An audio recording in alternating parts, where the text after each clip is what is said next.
Assalamualaikum warahmatullahi wabarakatuh. Kami dari kumpulan 7, kelas BMCU 4102, Seksyen 1, Bahasa dan Masyarakat. Dan kami akan membentangkan kajian kami yang bertajuk Kepelbagaian Dialek di Malaysia, Dialek Melaka dan Muar. Baiklah, Malaysia merupakan sebuah negara yang kaya dengan kepelbagaian dialek yang menjadi lambang identiti dan warisan budaya masyarakat. Setiap dialek mempunyai ciri-cirinya yang tersendiri yang mencerminkan latar belakang sejarah, budaya dan kehidupan masyarakat di sesuatu kawasan. Dan dalam kajian ini, kami memilih untuk memfokuskan dialek Melaka dan dialek Muar. Pemilihan kedua-dua dialek ini dibuat berdasarkan kepentingan sejarah serta kedudukan geografinya yang saling berkaitan.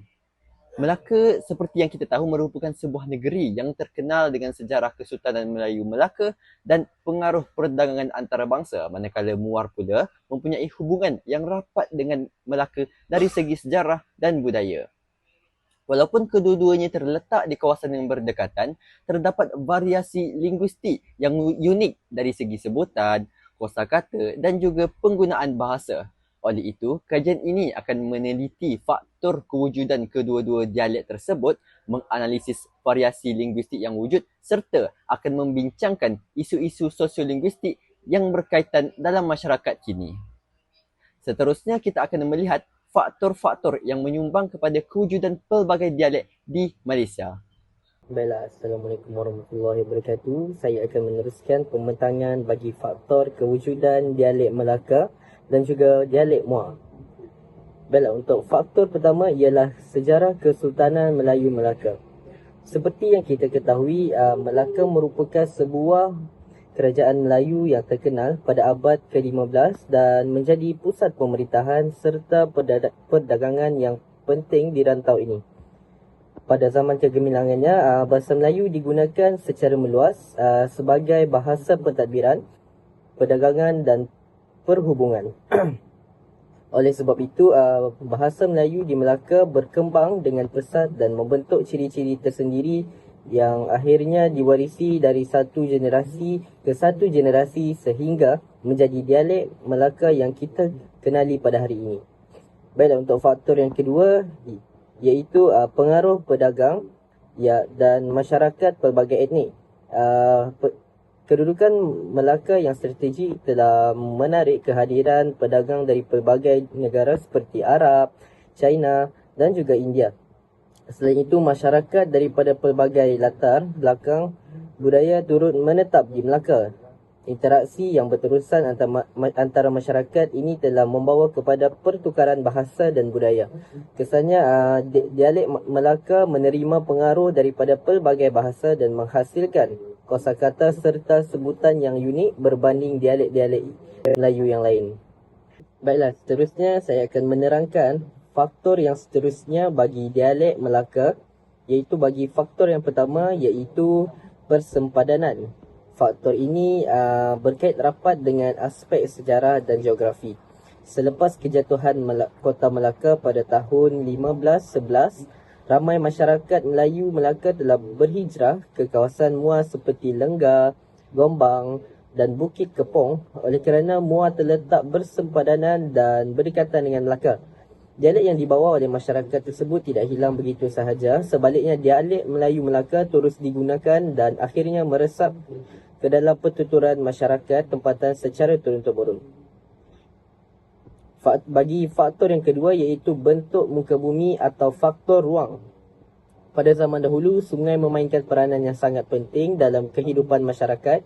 Sungai bukan sahaja digunakan sebagai sumber air untuk kegunaan harian, malah menjadi laluan utama penggunaan pengangkutan dan perhubungan.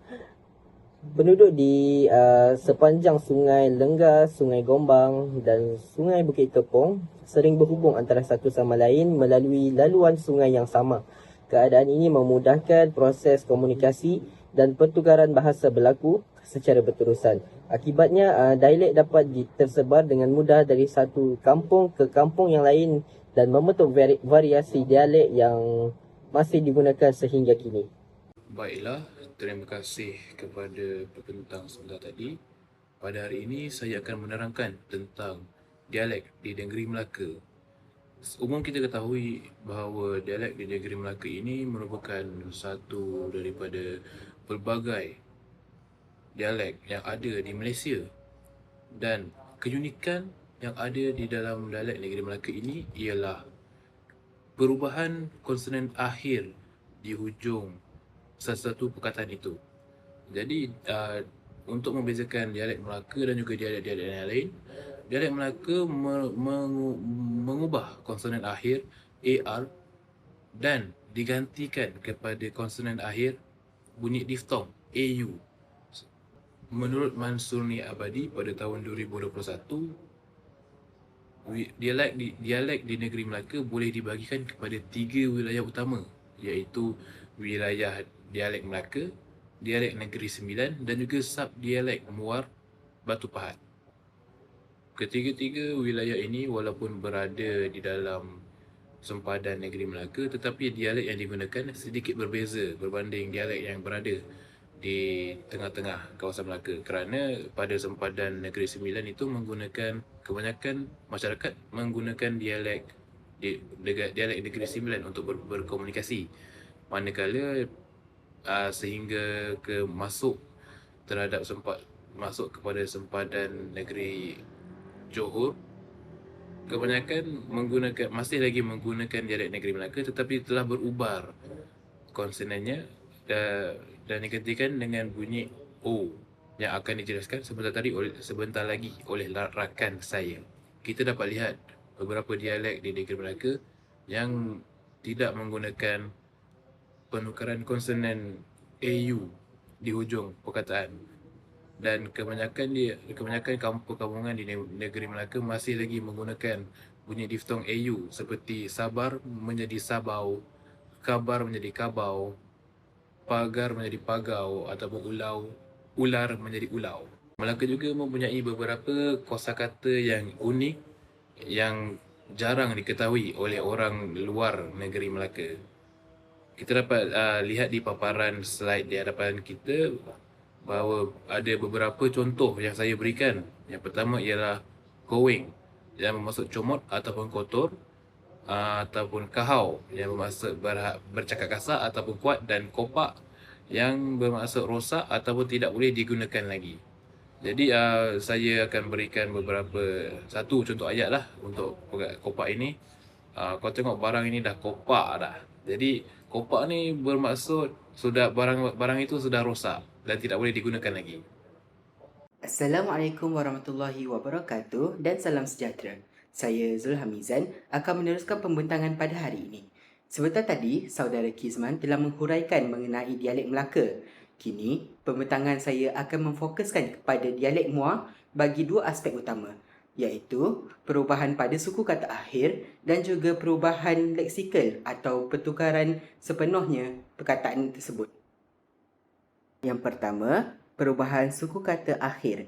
Secara amnya, kita sedia maklum bahawa masyarakat di negeri Johor kebiasaannya tidak menuturkan atau membunyikan fonem R di akhir perkataan.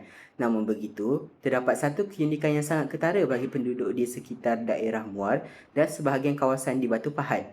Mereka tidak sekadar menggugurkan bunyi R tersebut, sebaliknya mereka menukarkan terus akhiran AR kepada bunyi fonem O. Kita boleh lihat buktinya pada jadual di bawah. Dalam bahasa Melayu standard, kita menggunakan perkataan bakar, lebar dan besar. Jika di Johor Bahru, masyarakat akan menyebutnya dengan menggugurkan huruf R menjadi bakar, lebar dan besar. Tetapi, bagi penutur dialek Muar dan Batu Pahat, sebutannya berbeza sama sekali di hujungnya. Ia bertukar terus menjadi bakar, lebar dan besar. Ini adalah salah satu identiti paling ikonik bagi orang Muar. Sekarang, mari kita beralih ke slide yang kedua, iaitu perubahan perkataan. Selain daripada perubahan bunyi di akhir suku kata sebentar tadi, dialek Muar juga meluas dari segi kosakata. Terdapat beberapa perkataan yang ditukarkan sepenuhnya kepada perkataan baru oleh masyarakat di Muar dan bunyinya jauh berbeza daripada bahasa Melayu standard. Berdasarkan satu kajian oleh Julaina Nopia dan rakan-rakan pada tahun 2023, perkataan-perkataan ini disifatkan sangat unik. Variasi leksikal yang terhasil ini bukan sekadar selangor, tetapi ia telah menjadi satu identiti kukuh bagi masyarakat setempat di sana. Mari kita lihat contoh di dalam jadual yang mengambil sampel transkripsi dialek dari kawasan Lenga, Gombang dan juga Bukit Kepong. Jika dalam bahasa Melayu standard kita sebut sebagai almari, masyarakat di sana menyebutnya gobok. Selimut pula dikenali sebagai gebor. Antara contoh lain yang popular ialah pukul menjadi pepah, menguap menjadi sangap dan pendek disebut ketot. Malahan ada juga perkataan yang sangat jarang didengari oleh orang luar seperti pulas menjadi pial, beg kecil menjadi ponjes dan sakit perut disebut sebagai cika. Sekian sahaja daripada saya serahkan kepada pembentang seterusnya. Baiklah, sebagai penutup, mari kita lihat kesimpulan bagi kajian kami ini. Kepelbagaian dialek di Malaysia, khususnya dialek Melaka dan Muar, adalah satu lambang identiti, kelestarian budaya dan warisan sosiolinguistik yang sangat unik di negara kita. Kedua, faktor sejarah dan geografi. Kita dapat lihat bahawa penghijrahan masyarakat pasca pada tahun 1511 serta peranan jaringan Sungai Muar menjadi salah satu faktor utama yang memangkinkan resapan dan penyebaran dialek dari negeri Melaka ke daerah Muar. Ketiga, keunikan linguistik. Aspek keunikan ini dibuktikan melalui perbezaan fonologi seperti sebutan akhir iaitu R menjadi AU ataupun O, serta variasi kosakata unik seperti koweng dan gobo yang membentuk identiti setempat. Dan akhir sekali, kelestarian khazanah, di mana dialek tempatan ini adalah sebuah maruah dan khazanah bangsa yang wajib kita pelihara bersama supaya ia tidak lenyap di dalam zaman arus pemodenan global pada masa kini. Jadi, itu sahaja daripada kumpulan kami. Sekian, terima kasih.